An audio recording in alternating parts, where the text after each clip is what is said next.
Hey guys, it's Grant Balfour here, ex-pitcher of the Tampa Bay Rays, Oakland Athletics, Minnesota Twins, Milwaukee Brewers, Cincinnati Reds. I just wanted to say you're watching MattieC Sports for You and Me podcast. Enjoy the show. Mattie's got a lot of great things to talk about, wide range of sports. Get on there. Hope to see you guys soon on the show. All right, guys. Take care.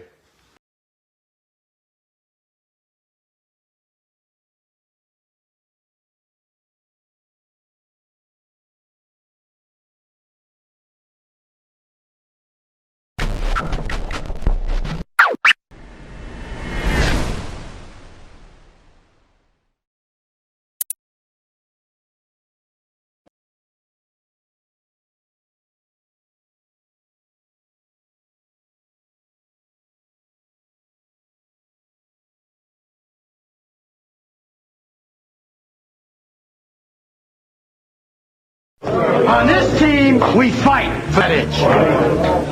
On this team, we tear ourselves and everyone else around us to pieces for that inch. Coming in at 320 kilobytes per second, it's time for MattieC Sports for you and me.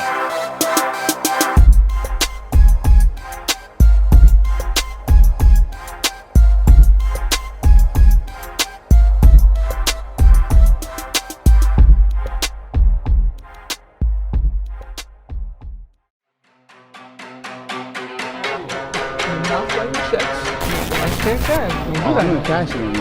You gotta, because at least make the scale in the I'm gonna cash it on you.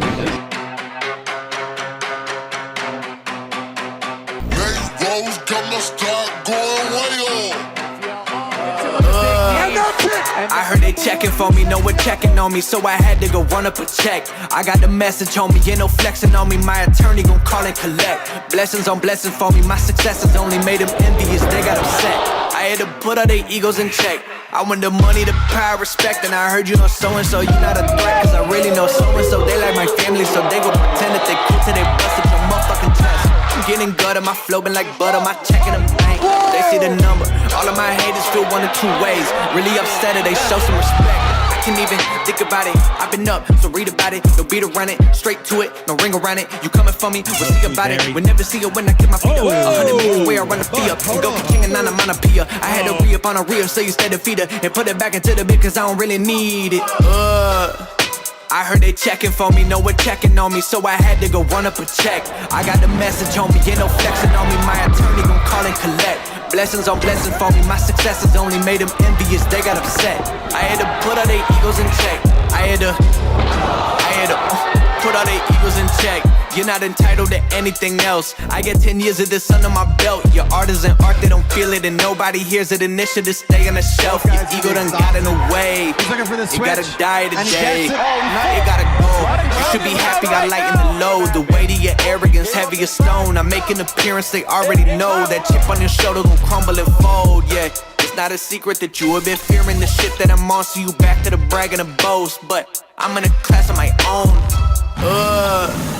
I heard they checking for me, no one checking on me, so I had to go run up a check.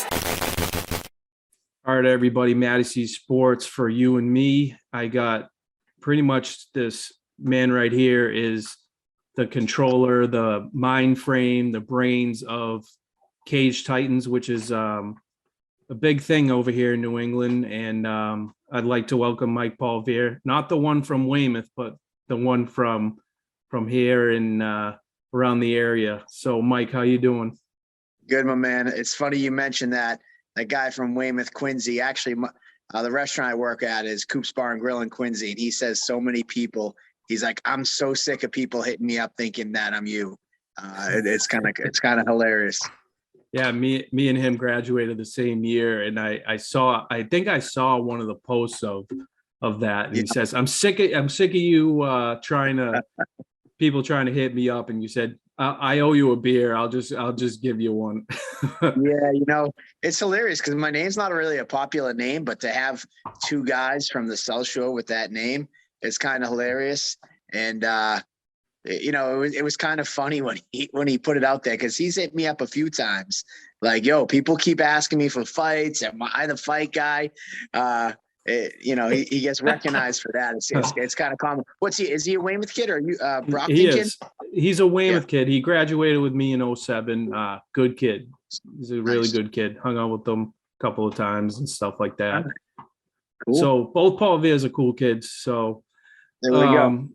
So let's just start out from Cage Titans 1 to you and what we are Cage Titans, because you are Cage Titans pretty much. But when did it all start out for you? Oh, definitely. Definitely. You guys are a very hospitality based fighting organization, and you always have class and respect for guys like me who come to the event, and guys who, photographers, sponsors, everybody's first priority for you and for Andy and everybody on the Cage Titan crew. So tell me where it started for you. And I know you started in 2010? Yeah, 2010. So it's funny, the generations have changed, but when I started this, I was a guy who fought for other promotions and just was like, you know what, I could do this better. I could treat fighters better, treat them more fairly. There was just a lot of things that, like, I say to people, when you think fight promoters, you might think Don King and like shady, or like, if you think back to the Rocky movie, Rocky V, like just George Washington Duke. Yeah, exactly. Touch me and I'll sue. But these guys like just didn't have a good reputation. And unfortunately for me, I fought for a couple of those people that didn't have the greatest reputation, ripped off fighters, didn't give them appropriate information on their opponents, didn't pay guys. And the final straw came for me, and I want to say 2010, 2009. I had another fight promoter. I was the operations manager at Lombardo's, and I convinced the owners to do an event there. And I brought another promoter in that I fought for in the past. I probably should have known better, but end of the day, he bounced checks. He didn't pay us. He didn't pay some fighters, and the owners of Lombardo's are like, Mike, you're our marketing and sales guy. You're a regional sales manager, a director of marketing. Like, you have the background because you fought before. We love doing that event, but we won't do it with that guy. What do you say? Let's try it. And as they say, the rest is history. I got approved through the state of Massachusetts. We did our first show July 30th of 2010, and here we are, 51 numbered events later. We've done a couple combat nights. We did a combo show at CES. So I've done over almost 55 events right now. Yeah, man. And like I said, Cage Titans is a top class organization, from the fans to the fighters to everybody. And it's funny you said Lombardo, so you probably coordinated my high school prom too.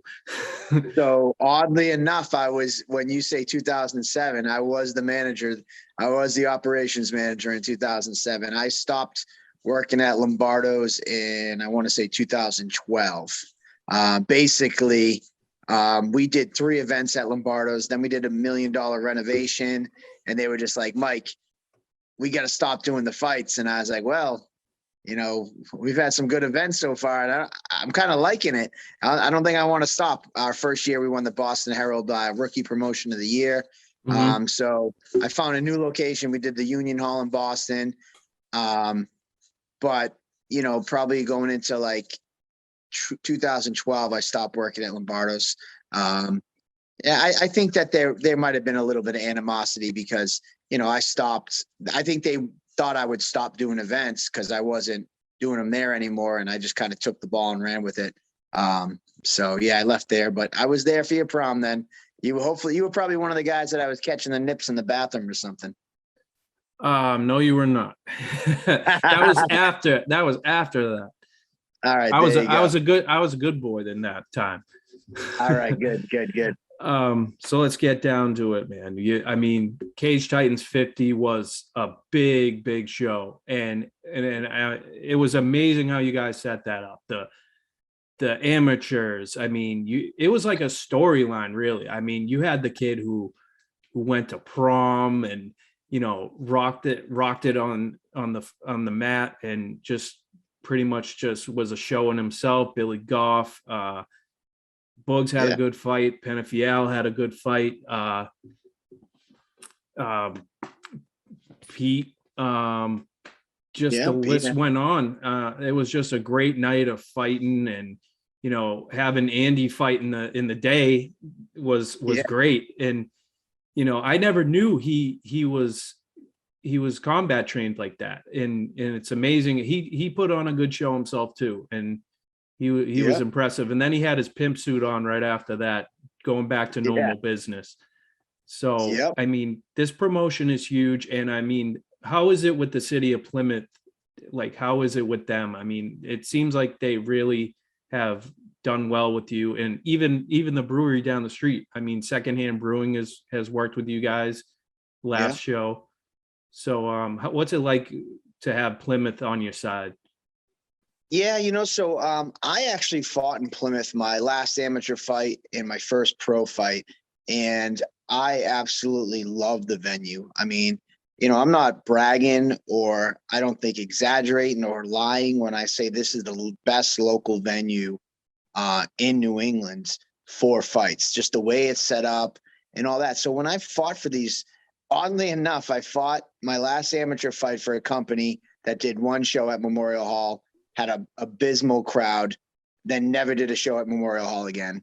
Then my pro debut was for a different company that did a show at Memorial Hall, had an abysmal crowd, and never again. So when we were kind of looking for a home, I kind of was like, I love Memorial Hall, but I was just nervous because, like, mind you, I went to school in Abington. I'm kind of from the South Shore. So to me, like, Plymouth is far away. Like, I always thought the Plymouth is a Cape. So, like, no one wants to travel that far. Right. You know, and I kind of liked being close to Boston. And then we did a Boston Union Hall show, and we did 2 of those. Then we went to New Hampshire for a show, and it kind of came to fruition with September 10th, 2011. It was the 10-year anniversary of September 11th. And for us, it was like, you know, what better opportunity, you know, than to be in America's hometown, which is Plymouth, Massachusetts. That's what that's their nickname, so to speak. And we did a big thing. The show was called United, and you know, we had some former military people fighting on the card and things like that. So, you know, it just worked, and we did it, and the show sold out. And I was like, all right, you know what? This venue isn't cursed, or this location isn't cursed. It's the fact that, you know, some of the people that were here before us didn't really know how to market it or promote it correctly. So we did our first show September 10th, 2011. We've been here ever since. I've since moved my family down here.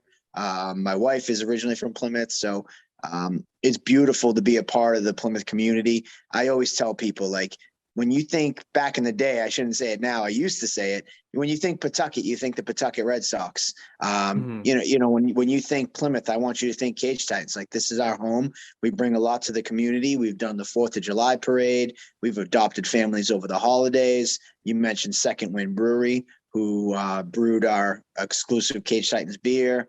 You know, Tavern on the Wharf, who hosts all our after parties. Main Street Sports. You know, it's just great to be involved in this community, and in this location is amazing. Yeah. And I fell in love with it, you know, as a spectator first, and then as a podcast / sports stuff, you know, with, as you know, Keith Hayes, he introduced me to this stuff, and I fell in love with it. I met good people, you know, from New England MMA. I shout out them, and Iggy, of course, you know.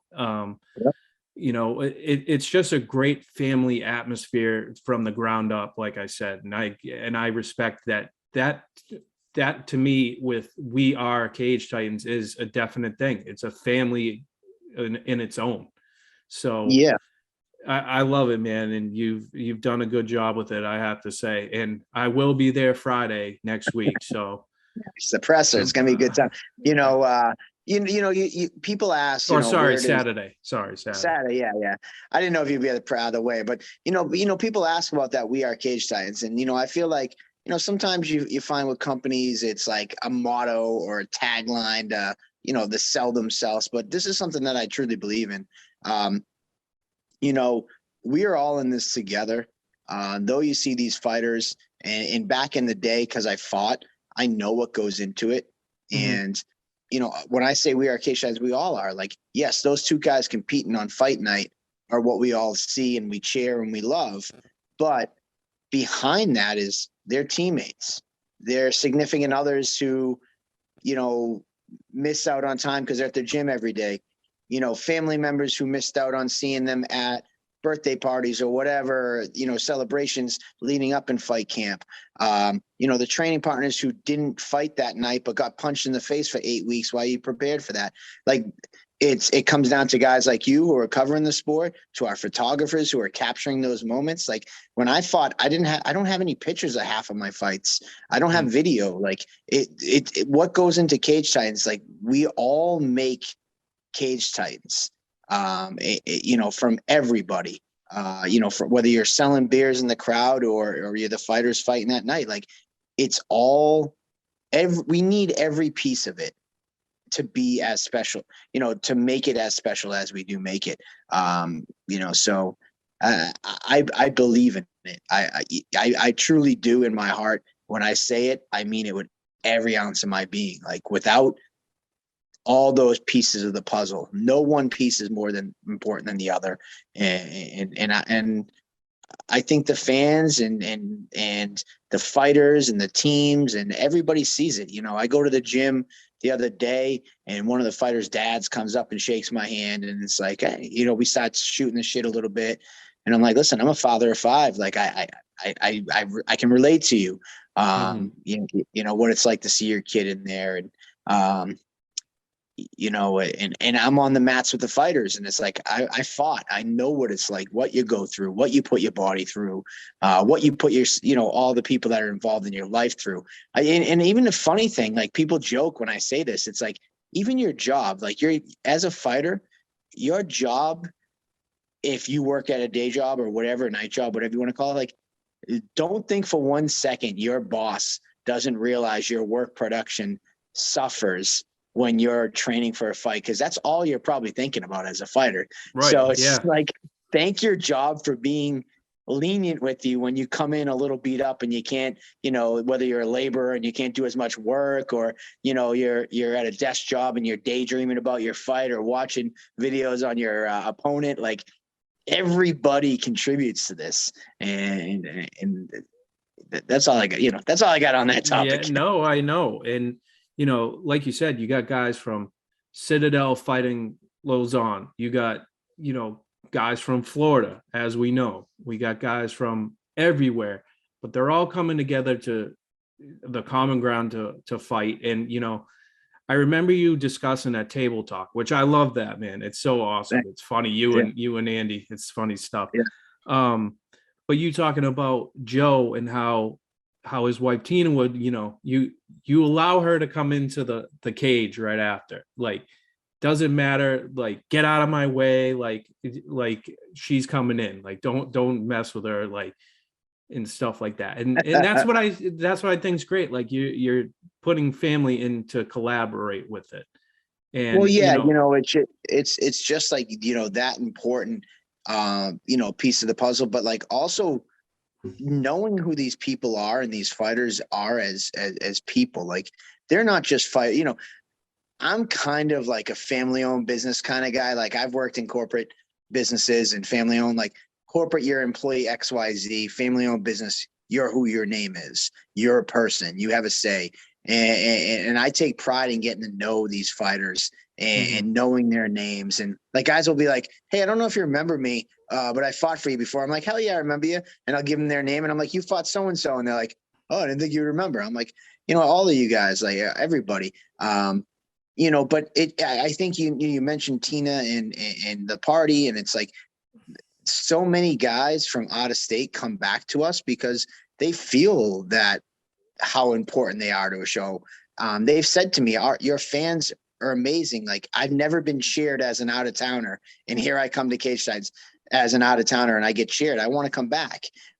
You know, I think a lot of other things, other promotions treat out of towners like, all right, who's my local star? That's the most important. I'm going to roll out the red carpet for them. And then all you guys are supplementary pieces to the star or the star fighter. At Cage Titans, everybody in this book is written with the same, you know, importance. Whether you're that out of stater, or you're the hometown guy, and you treat them all the same. Right. Yeah. So I think that shows in the product. I think it shows in the fans' interaction. I think it shows in, you know, the fact that we have out of staters come to us so quite often. And just the little things we do, you know, look at a guy like Mikey DeSilva or Rob Pico, you know, they're just fans that would buy front row tickets. And then all of a sudden now they're part of the show. They're part of the family. You know, they're giving their predictions on Table Titans. You know, and Rob Pico buys every fighter his first beer after his fight. You know, the other part of this is that, like, I enjoy, you mentioned Table Titans. Like, for me, I enjoy getting the story out, because when I got into this, it's like, oh my God, this is so barbaric. This is disgusting. Like, two people fighting. It's like, I want people to know the stories behind these fighters, because yeah, some of them are just like to get in fist fights, and maybe they got fist fights when they are younger and they just like, they're aggressive. But, you know, you got all walks of life. So, you know, you think of a guy like Pat Gilbride. Pat Gilbride's an engineer by day, you know, making, I don't know how much he makes, but I'm sure he makes big money doing what he does during the day. And, you know, he's just not some like knuckle dragging caveman who wants to club people. Yeah. You know, like these, you have people from all walks of life. You know, the prom kid, like, if we didn't get that story out there and tell you why you should care about this kid's story, any other promotion grabs that kid, he fights in the cage that night, and he walks away. I feel like it's our obligation to let these fans in on who they are as people, and to get to know them and want to know why I should care about this kid or this fighter. You know, Brandon Boats is on this card. He's a 44-year-old man. You know, why is he in there doing it? You know, he told his story. Like, my kid trains and I want to get in there and fight once, because pretty soon he's becoming a teenager and he's going to be able to kick my ass pretty soon. So while I have my chance, I want to get in there and show him that dad can kick a little ass. You know, there's so many stories like that, and I'm just excited to tell it. And I think it really kind of hammers home that community type atmosphere and that community type vibe. Absolutely. And going back to the kid from prom, when I saw him in the back, you could see his emotion and the tears and the sweat and just like, I can't believe I just did this. Like, in that medal, like, you're not going to let that go. That kid would not let that go for nothing. Like, and that was that's what I mean. Like you said, the story of it. And it's just a great thing you got going. And yeah, you know, you think about that, like, we're helping these fighters live their dream, like, and they're doing something that no one else, not a lot of people, I should say, get to do. You know, for me, I get emotional thinking about it, because it's just like, man, like, that kid probably dreamed about that day for years that he's been training. Like, I can't wait that one day to step in that cage, and we were able to do it for him. And I take so much pride in being able to give these guys these opportunities, because at one point in time, you know, all I dreamed about was fighting, and I fought for a promoter, and guess what? I got treated like shit, and I didn't get paid, and it turned something that should have been beautiful, like that I dreamed about for years, into kind of a shitty experience, you know. And with that being said, there's going to be a winner and loser every time. You know, I can't control that. What I can control is how I treated you, how you feel. And the most important question I ask every fighter, and I usually go to the fighter who loses every show, because everybody's going to go shake the hand of the winner. I go and see that guy that's losing. And the most important question I ask anybody is, did you have a good time? Would you do it again? Now, that might sound funny because you just got punched in the face and maybe you just lost, but it's like, you know, did you have a good experience? I can't control if you win or lose. I mean, you're just being genuine in that sense. You're not trying to be funny. You're trying to be genuine. Like, hey, would you do this again? Hey, would you, did you have a good time in what you're doing? Did you have a good experience? John Connors, he's been around for a long time, and I'll never forget this. I went in the locker room after one of his fighters lost, and he pulled me aside. He goes, "You know something? I've been doing this a long time." He goes, "No one's ever come up to us after we lost." He's like, "You're the only promoter that I've ever been around that's done this." And that's something that stuck with me. And it was just something, I wasn't doing it for attention or nothing. I just thought I was just doing it because in my mind, it's like that guy that dreamed about this day for however many years, probably didn't dream that he was going to lose. His dreams just were like, shit, this isn't how I saw it going. He's probably in a rough spot. And maybe me just walking back, checking on him, putting a hand on his shoulder and, giving him a little pat on the back of appreciation. That's why I did it. And then the fact that John said that to me, I was like, holy shit, you're probably right. And it just stuck with me. So I don't know. It's all the little things I think that add into what we do and what separates us from the rest. And that's a great thing about you, Mike, is that you invited me into your, like, I want to say playground. Like, you were one of the first events you made my dream come true by being one of the first events I went to as what I do as a podcaster, as a anything. And I thank you for that, of course. And, and I appreciate what you're saying. You came up to me and you said, "How's everything going? Like, you doing good?" Like, you shook my hand real quick. Like, I know you're running around more than anybody in this whole entire arena, in the hall or anything. You're constantly on the move and you're always looking to see if everybody's okay. And I got a lot of respect for that. So, I mean, that's the great thing about what you're doing with this organization. And everybody comes to the shows because they love it. It's a lot of fun. You mentioned that. It's like, imagine, I look at Plymouth Memorial Hall as my house.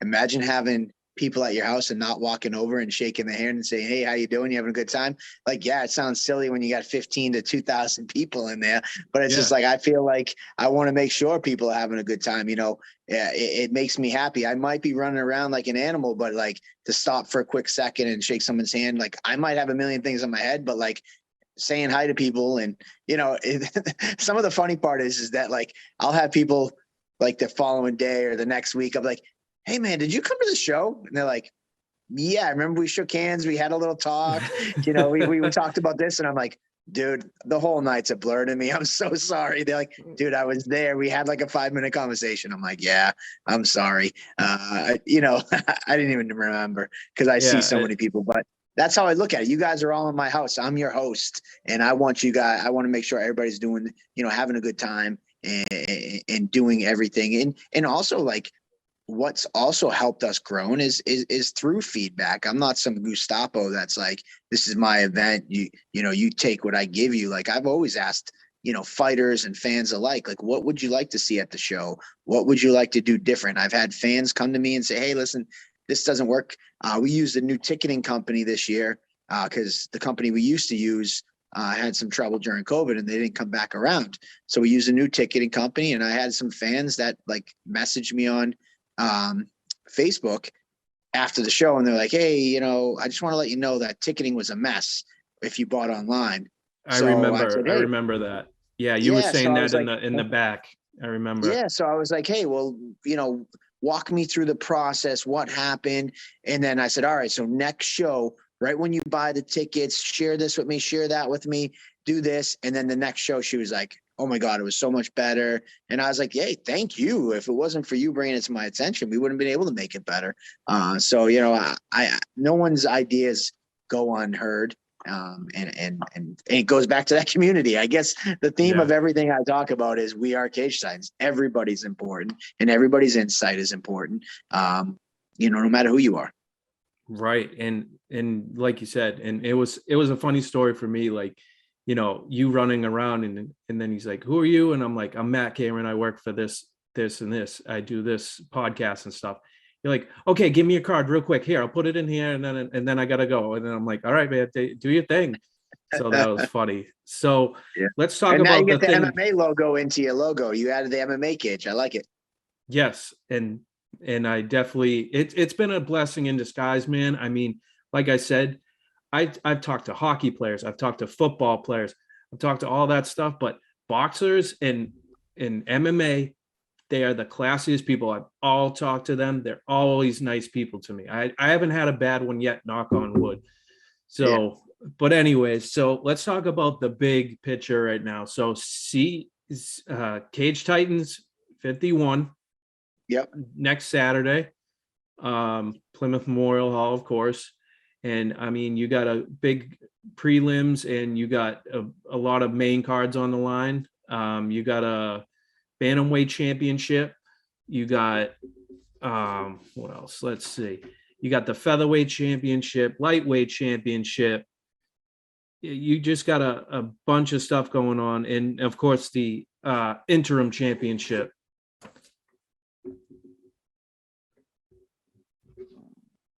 Are you there? All right. So we got a bunch of championships on the line for you guys, and that's a pretty stacked main event card, and just the main cards are insane right now. So Yeah, we'll talk man. about the prelims too. So I mean, there's just so much going on. I know you talk about it at Table Talk, but what is C? I keep saying C.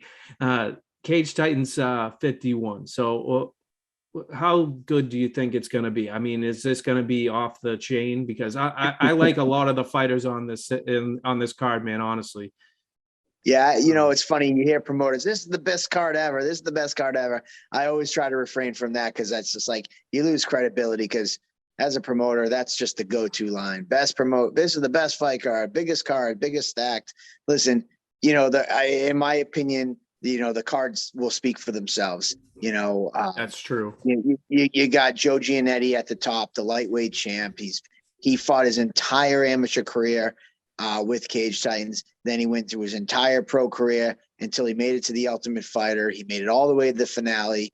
You know, then, you know, with every fight he had with Cage Titans. And then when he got cut and didn't win the Ultimate Fighter, he came right back to Cage Titans. You know, this kid's bled Cage Titans through and through. And the funny part is that he was a fan of Cage Titans as a teenager before he ever fought. So it's kind of funny to see this kid grow up before our eyes. But, you know, he was able to capture that belt. He had a throwback the other day. It was like, he's the first champion ever to win an amateur title and then go on to win the pro title. This is his first defense. Jacob Bone, this guy is the real deal. He is the guy when you have somebody that no one wants to fight, you call Jacob Bone. He's a black belt in jiu-jitsu, and that's Joe's kind of big thing is he's a ground guy. So he's he's probably, you know, either equaled with Jacob Bone. If not, Jacob would have the notch in his belt over Joe in regards to grappling. So it's going to be an interesting fight how this goes down. Joe's always talked about trying to get to the UFC and put him back to the UFC and put him in positions. And this is that type of fight. He's got that he needs this fight, it seems. Yeah. So that this is going to be a great fight. I mean, and it's a great headliner, you know, for both guys. And Jacob Bone, like, you know, this is just another one of those guys. He's a grizzled, gritty veteran who's been around forever. And his resume is just littered with high-level guys. Yes. And if you think you have what it takes to get to the next level, you know, or guys who have gone on to the next level, you've probably seen Jacob Bone standing across the cage from you. So if Joe wins, this is a huge test. If Jacob comes in and wins, you know, what a story for him to kind of come in, upset the UFC vet and Joe Giannetti. And then what kind of like fights does it set up down the line? You know, so it's great to have him in the mix here at Cage Titans. So I'm really pumped for this main event coming up. Mm-hmm. And, you know, I know what fight you want to talk about. We'll save that till the end. I've had so many conversations between both, but both respect each other. So, I mean, it's like, I'm going to get this guy's shirt and this guy's shirt, you know, like, it's not about that. It's about, you know, the whole entire event. and like I've heard the name Shane Manley. I've heard of him, and So Shane Manley, real quick, that fight actually, I don't know if you saw the announcement we made Monday, but Shane Manley and Don Shanis, Shane Manley came down with COVID. So okay. we actually, what we did is we're adding a second event in the month of February, which will be Friday, February 25th. For me, you mentioned Shane Manley and Don Shanis. These guys are supposed to fight for our featherweight title. And with COVID hitting Manley, he wasn't able to prepare enough to be ready for February 5th. And selfishly, I didn't want to have to wait until our next event in April. So we said, screw it. This fight's too big of a fight to wait around for. And I'm kind of sick of having COVID put all these guys' careers on hold. So I said, let's throw a fight card together around these two fighters. So those two are going to actually square off on February 25th at Plymouth Memorial Hall. Okay. So there's some insider info if you didn't already catch it. Well, flashing news, breaking news. And I remember, was Zach DiSabatino, did he fight in Cage 50? Yeah, Zach DeSab was he main evented his first ever card. Now, Zach, some people call him the Cal Ripken of cage size. This guy, there was one point in time he fought at like 7 Cage Titans events in a row. He's another one that is part of the Cage Titans community, and he's fought exclusively for Cage Titans. He was 5-0 as an amateur. He's 8-2 as a pro. This guy has been around forever with Cage Titans, and he had his big main event, first time main event. He picked up the win. Now he's 8-2, and he's primed for that kind of next level type opportunity. So we'll see how he capitalizes. And I know Arthur, I can't pronounce his last name. Mapofu is fighting Andrew Valdina. Now, yes. Arthur has been all over Instagram stories with him. I think I don't know, but he looks like he's ready to go. He really is. Like, I've seen his stuff. Yeah. And he looks like he's ready to go for the championship. Yeah, like so Arthur, what you may or may not know is Arthur used to be our champion at bantamweight for amateur. He won the title a few years back, and then he had an epic battle with Jeff Joy, where Jeff Joy ended up coming out on top. And you also have him on the card. Yeah, Jeff Joy's fighting in the card as a pro. But Jeff Joy was able to come out victorious and take the belt from Arthur. Then Arthur actually moved down to Alabama over COVID, just so we had some better opportunities to train. He's training, he's from SBG East Coast, which is up here, but he moved down and started training at SBG Alabama. So we've always been talking since we came back in July from COVID, and started doing events here in Mass about coming back, and the stars finally aligned. Andrew Valdina picked up 2 huge wins last year, one being at Cage Titans 50, one being a fight of the year candidate, another one being a knockout of the year candidate. This kid just came out and had a great 2022. 2021, and he was primed and ready for a title shot. And, I reached out to Arthur because we've been talking. Arthur actually was at the events in November for Cage Titans 50. And he kind of saw me and was just like, I'm thinking it's Valdina, right? And I'm like, yeah, it kind of looks like it if that's what you want to do. I'd love to give you that opportunity. And, he's ready to go. And Valdina, as you know, he's always ready to go.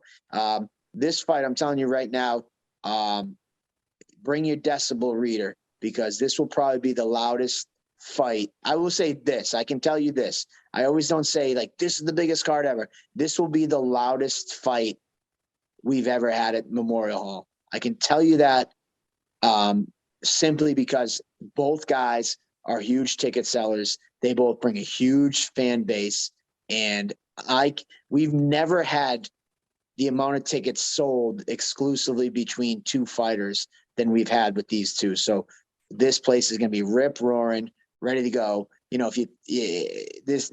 going to be going bananas because both guys just have a huge following.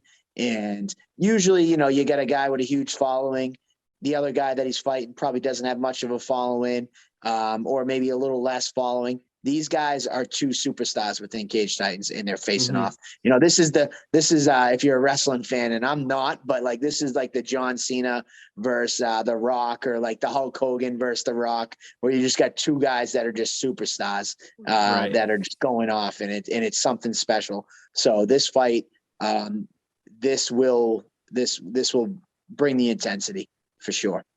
So I got two more to tell you, and we'll obviously talk about the one I've been trying to talk about. But I'm interested in Anna Crutchfield and Erin Johnson. Now, Anna Crutchfield, I vaguely remember the name. I don't remember if she fought CES at least one time. I don't remember if she did. No, so Anna Crutchfield is an amateur. Coincidentally, she's actually out of the same school as Arthur down in Alabama. So when Arthur told me about coming, I think you're thinking of a different girl, but Anna Crutchfield, she's actually from Alabama. Arthur met her down there, and she was training at SBG, and he basically was like, listen, I got a few teammates that I'd love to introduce you for that are really tough. And when he mentioned Anna at 125, I was like, listen, I got this girl, Erin Johnson, that is impossible to match up. No one wants to fight Erin Johnson. I tried to match her in July. I tried to match her in August. I tried to match her in November. I can't get anybody to say yes. In the show in November, I had a girl say she'd fight her. I announced it on Table Titans. The very next morning, she pulled out. It's like Erin's been the impossible match. And Anna was just like immediately, yep, I'm all in. And Anna is a killer. She has some boxing background. She got some hands. This is going to be a blast of a fight. Love it, man. I love it. And I like the boxers, myself. The ground game is very meticulous. Like boxing is boxing, there's some strategy to that too. But I mean, if you combine both, it's amazing. It's amazing to watch the sport. So we'll talk about what I've been talking about. And Lionel Boogs, young, very vocal, very, very let you know what is on his mind. And Joe the Party, Penafiel, another one who likes to hype it up and has a lot of different isms, you know what I mean? Like he's like, I'm gonna put that guy in the garbage and then I'm gonna let the garbage man take him away, like that type of thing. So I mean, this is a fight that both of them, I've talked to them on separate occasions and interviews and with each other, which I never thought I was going to do, but they have mutual respect for each other. So that's an awesome thing in its own. But I mean, this is going to be the big fight, I think. So, I mean, that's just my opinion, but I know that this card sounds really, it sounds good to me. 51 is going to be a pretty dope card. I like the way you said it. You can't say this is the best card ever. Now I totally understand where you're coming from. Yeah, because how is this the best card ever? Like, last card with the Party versus Bruno Diaz. That was a great fight. Great fight. Billy Goff and Marty Navis. That card was stacked too. So it's just like, it's hard to say. But this fight, which really makes me excited about this fight is simply this. Like, the Party came through last year at 5-2 or 4-2 or 5-2, 5-3 maybe. I think it was 5-3. Comes in, takes on undefeated. Yeah, comes in, takes on undefeated Pat Gilbride. The Party was supposed to be a footnote on Pat Gilbride, the undefeated kid's record. And he came in and he took out Gilbride, the undefeated guy. And what did he do? He immediately goes over to the commentary booth. He starts chirping, looking for another fight. And he in the Party and Lionel, both these guys, we give the stage. What do you do with it? And these guys have taken it and run. That they've made names for themselves. They make themselves must-watch TV. Other guys, like, I think it should be a wake up call, not necessarily a wake up call, because sometimes that has negative connotations, but like, just kind of like an eye opener for other fighters. Like, you have the stage, you have the mic, you have the attention, you have the audience in the palm of your hands. What do you do with it then? And these guys have made big names for themselves. I mean, the party goes out, then he takes out Richie, and everybody's talking about the press conference and how, he was in his face and all that. And then he comes in and takes out a black belt and Bruno Diaz. Lionel comes in and Pat Gilbride looks to bounce back from his first career loss. And, Lionel again is supposed to probably just be a footnote on his career. And, that was the hiccup against the party. And Gilbride comes back his next show and gets the big win. And Lionel had other plans. And yes, then he comes out against the 4-1 stud in Cooley, and he has other plans. No one told Lionel, like, record or no record, whatever you want to say about his record, this kid fights killers. And now he's found a home at a weight class that he should be fighting at. No more at 185 back in his early career, like just taking fights that he probably shouldn't have taken. He's found his right weight class and he's put it all together. And not only that, he's taken the stage and he's commanded attention. And he commands that, like, look at me, like I'm right here. They both have done a tremendous job. There's other fighters within Cage Titans, but they really have, this is probably one of the most talked about fights in New England right now. And it's because of those guys doing what they need to do. We're in the entertainment business. Like, we're in the fight business, but there's also the entertainment factor, and they get it. And anybody, I hate to blow his cover, but anybody that knows the party, that have met him over the last 6 months from fighting with Cage Titans, all say the same thing. Dude, I hated him at first, but I love this guy. This guy, I want to see him fight. Like, or they'll say, I thought he was an asshole, but I met him in person, and this kid's, he's really a nice guy. And I'm like, yeah, man, he knows it's entertainment. He knows it's a show. He knows he's got to sell tickets. He's from out of state. So he's got to do his part and sell the tickets by being, we posted something the other day on social media. Like, he knows that he wants people to point at him and call him the bad guy, because that makes it so that the other side's the hero that you want to cheer. So he knows he plays up that villain role, and he does it great. But then at the end of the fight, he's all respect. If you watch absolutely. So I think people are starting to get him that, like, yeah, he knows it's a show and he's there to entertain you, and people are taking it as such. And then as for Lionel, like, this kid's from from Brockton, like, a hard, gritty area in town. I actually, oddly enough, I went to school in Brockton. I know what it's about, my first job and all that. I grew up in that Brockton area, like, Lionel's from a tough area and in a gritty area. And it's like, this kid's just, when he talks, we talked earlier, like, a guy that just likes to fight. Like, he just likes to get in there and compete. And it showed in his early days. He didn't care about weight classes or anything like that. He's like, all right, cool, I'm going to fight. And that was all it's about. So, like, the genuine thing about Lionel is when he does interviews or he talks about it, like, he said on Table Times, I'm looking to hurt you. Like, I don't want to discredit his martial arts prowess, because it is mixed martial arts, but, like, at his core, like, there's some guys who are martial artists and do this for the love of the arts. I truly think Lionel, he just likes to fight. Like, and when he says, I'm going to hurt you, I think he likes to hurt people. And there's nothing wrong with that. Like, when I fought, I was never a martial artist. Like, I didn't take karate or any type of martial arts. Like, I was a kid who played sports growing up, and then I didn't really find anything I liked, and I started hitting a heavy bag, and I liked to punch people, and I wanted to fight. I just thought it was cool. I enjoyed it. And that's kind of Lionel. Like, there's no pussyfooting around with Lionel. Like, you're going to get in a fight with him. You're going to fight.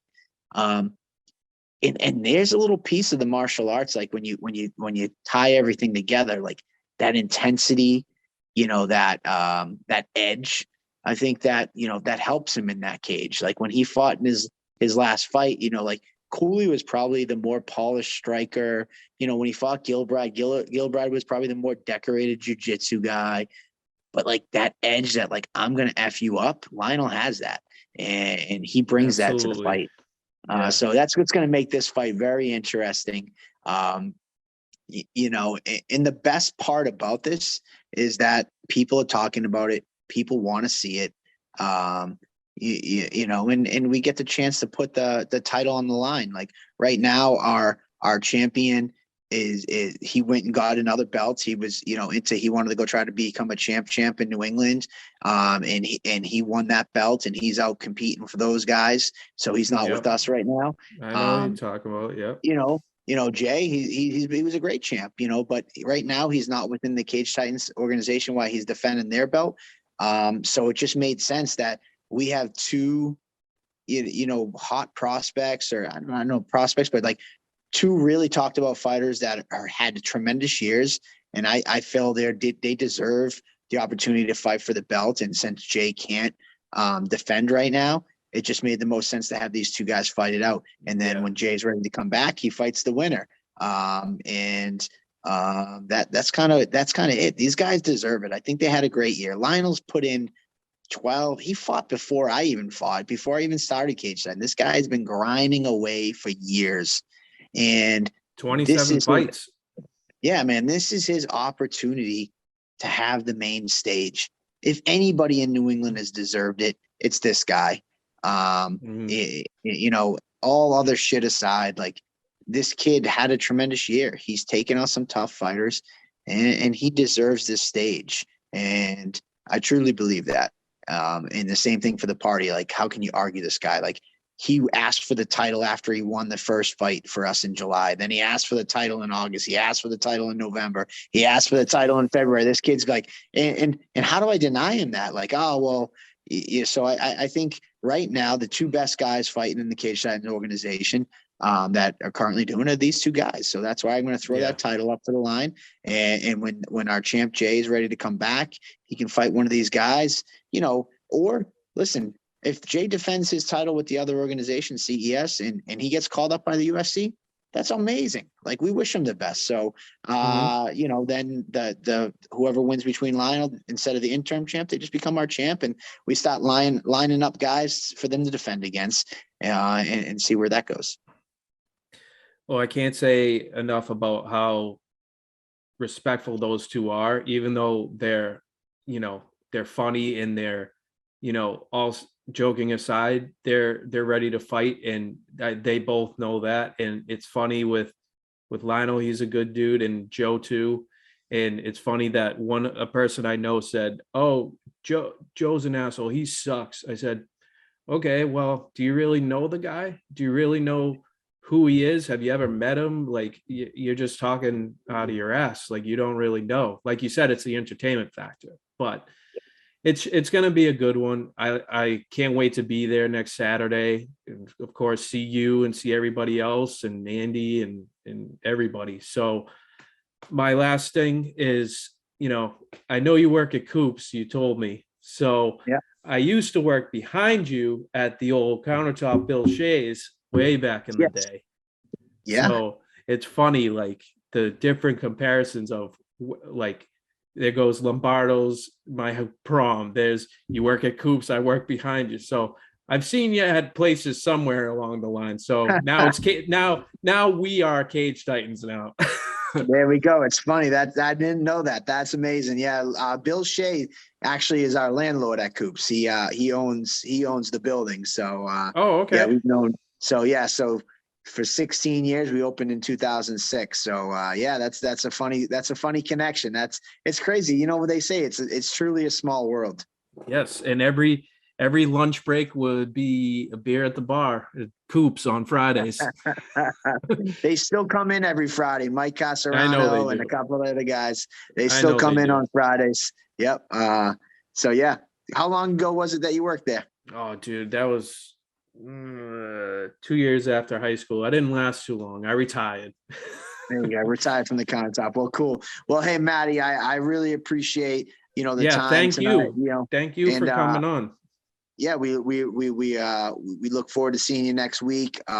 We do have our press conference next Thursday. So any live questions you want to ask, just mention them over, send them over. We'll be sure to, give you guys a read and give them the questions and then we'll see you on Saturday for the fight night. Yeah, I will see you on Saturday. Everybody follow Cage Titans, follow Mike, follow every single fighter you see on the card. You might as well just add them too.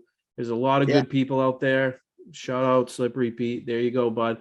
And actually everybody, just support everybody in this system because everybody's good peoples. And February 5th, show up. And when can everybody show up, Mike? What's the time so for? First fight starts at 6. So 4 or 5 o'clock. Come on down, get in there early, get your seats picked out. Have some Cage Titans IPA from Second Wind Brewery. We got so just come on down, have a good time. Get amped up. Back when Brady was in Foxborough, he'd say, "Get lubed up."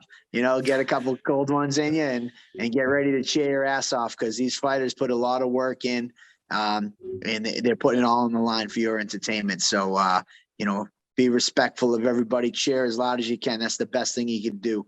Cheer both sides, whether you're there for one guy or the other. These guys are all putting it on the line for your entertainment on a Saturday night. So let them hear it from you and come out and have a good time. Yep. And Mike Polvere, everybody, thank you so much for coming on the show. And again, see you Saturday. And there's a bunch of shows probably coming up in the near future. So stay February on top 25th, with everything. we just dropped the news. February 25th is the second Cage Titans. I think I might know someone who's on that card. I might. Who do you know? I'm not going to say. Oh, okay. All right, cool. We haven't announced all the fights yet, so keep that under wraps. I absolutely will. Exactly. All right. I'm at 1%, Mike, so I'm about to die. So I got to run. I'll talk to you soon. All right. Thanks, brother. Thank you. Later. Have a good one. Thanks for watching MattieC Sports for you and me. Make sure to follow Matty Cameron on Twitter at MattCameron23 or follow him on Instagram at MattieC23 or subscribe to his YouTube channel, MattieC Sports for you and me. Once again, thanks for watching.